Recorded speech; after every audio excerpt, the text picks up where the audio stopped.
What's up guys, Findo here, and today I am going to be starting up a new series on my channel. I've decided that this routine that I've got at the moment, where I have a commentary on a Saturday or a weekend, let's say, and then a live commentary in the week, is pretty effective. But the commentaries, I find that I'm always just updating you as to what's happening on my channel, and yeah, I don't really have anything that would pull people towards my channel, apart from the live commentaries, obviously.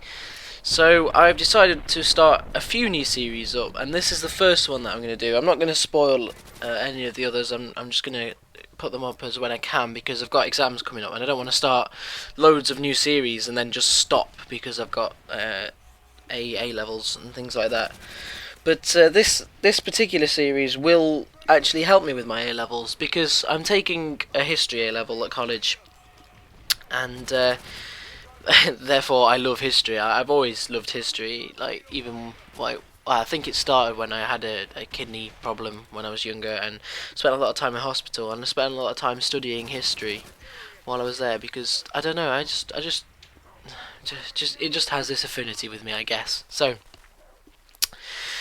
aside from that, this new series is going to be kind of like a weekly history lesson, I guess is what you'd say.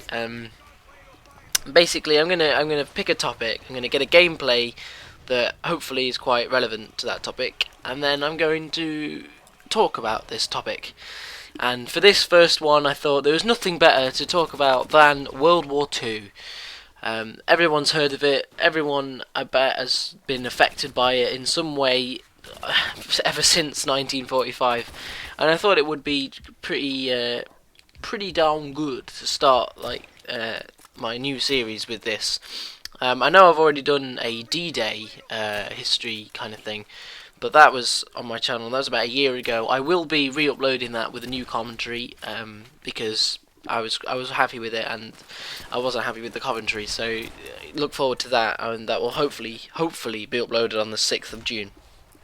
But let's get into this. For this episode, I guess, is I have chosen to put up some World at War gameplay, because obviously it's World at War. It's a World War II game. So hey, this won't be a full gameplay, because I'm sure I will talk a lot longer than a gameplay goes.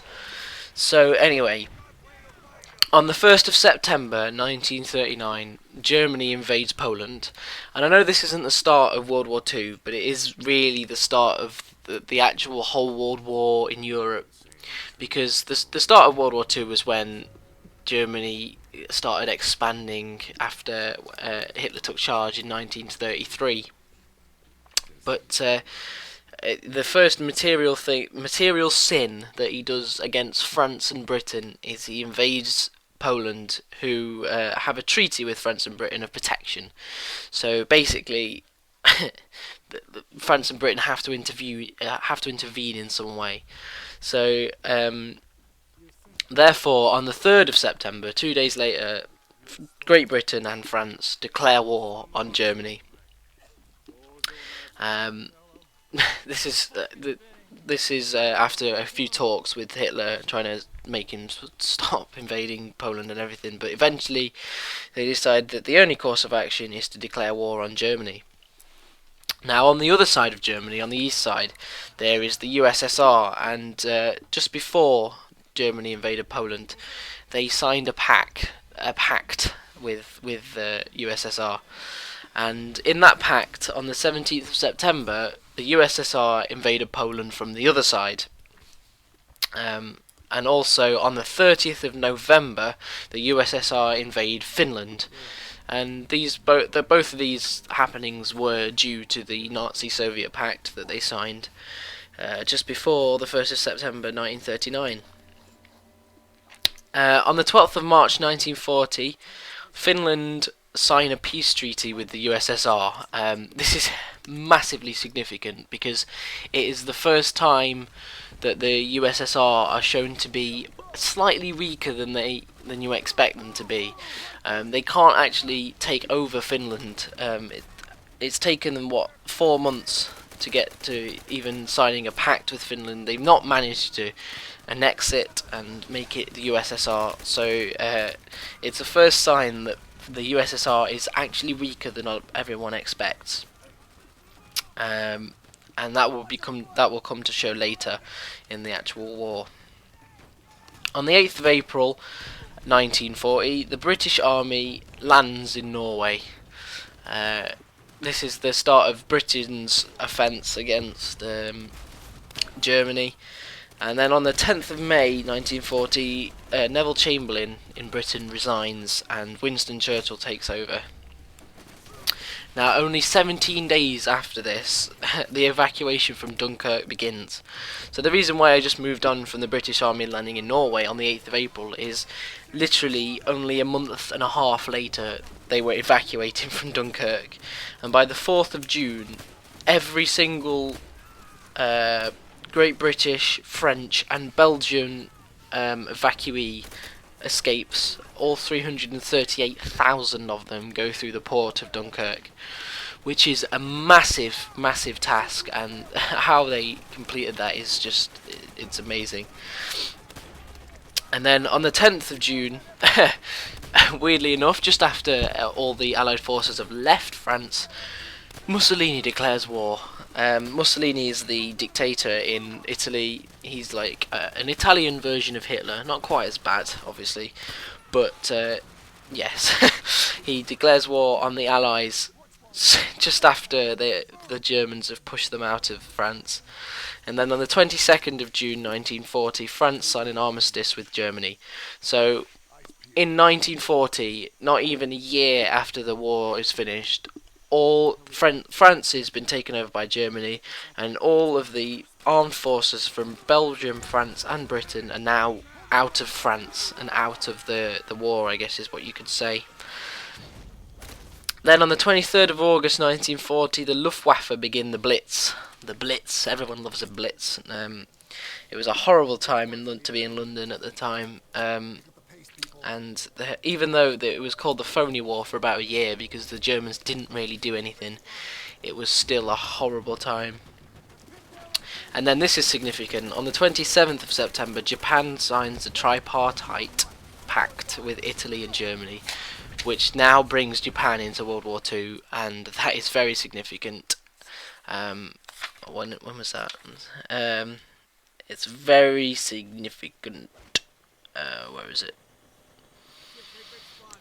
About a year later, actually. Well, a year and a half later.